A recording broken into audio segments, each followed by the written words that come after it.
Hi, and welcome to the second week of Praying the Names of God for 52 weeks.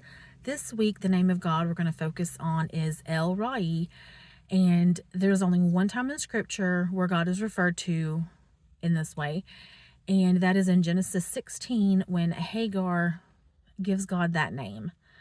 And I was going to focus on a little bit of more of the overall story of it, but instead, excuse me, I'm going to focus on why I had a really hard time with this one. And I didn't think I was going to, but the more I studied it, the more I was kind of confused. Why in the world would God bless and see this woman? And I know that sounds kind of harsh, but Sarah and Abram used her to try to force the fulfillment of God's promise to them. And knowing that Ishmael and his descendants would be in constant conflict, even up through today, their descendants are still in conflict. Why in the world would God bless her? Why would God bless this son? And the more I read about it, and the more I was studying on it and praying about it, it goes to show that that is a characteristic of God. He saw Hagar. He knew, because God is outside of time, so he sees everything. But even though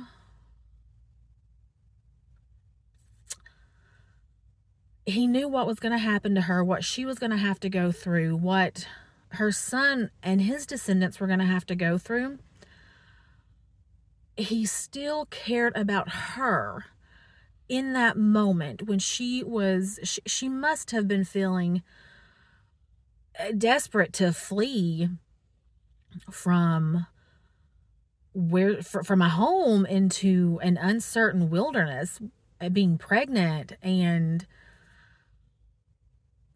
just the desperation to get out of the situation. And, probably wouldn't have been so bad if she hadn't gotten full of pride that she was able to give Abram a son when Sarah wasn't. But the fact, excuse me, God saw her. She was vulnerable. She was alone. She wasn't even a Hebrew. She was an Egyptian. But it also made me draw the parallel that I think she was covered and favored.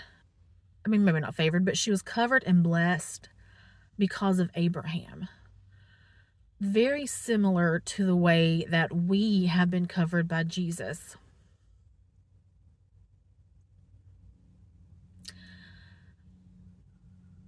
And it just, knowing that this is the one time in Scripture when God is referred to as El Roi, the God who sees me, he sees her. He saw her.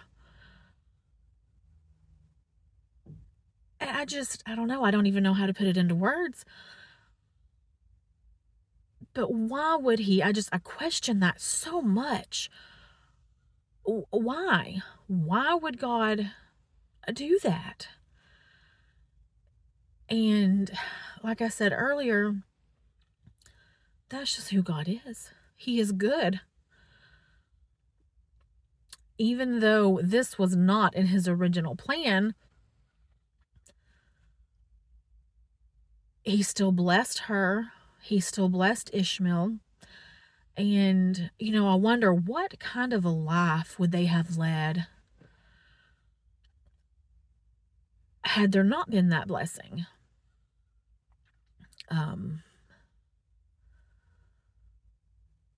it really spoke to me personally that even when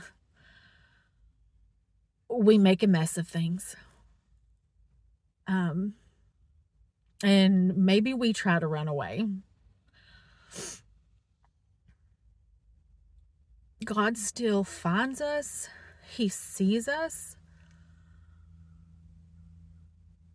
and He loves us. He cares. So if you haven't already read Genesis 16, and maybe even a little bit before that to kind of get more of the context of what's going on, do that. And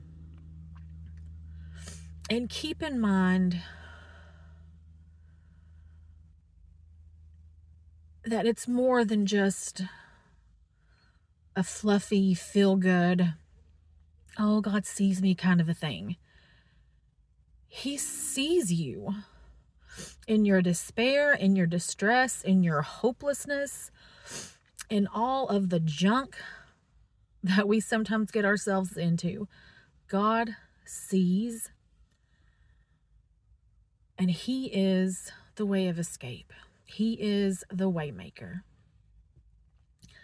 So as you read the Genesis 16 and think about El Roi, who is the God who sees you,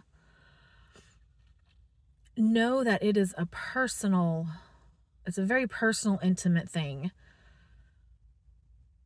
that God sees us.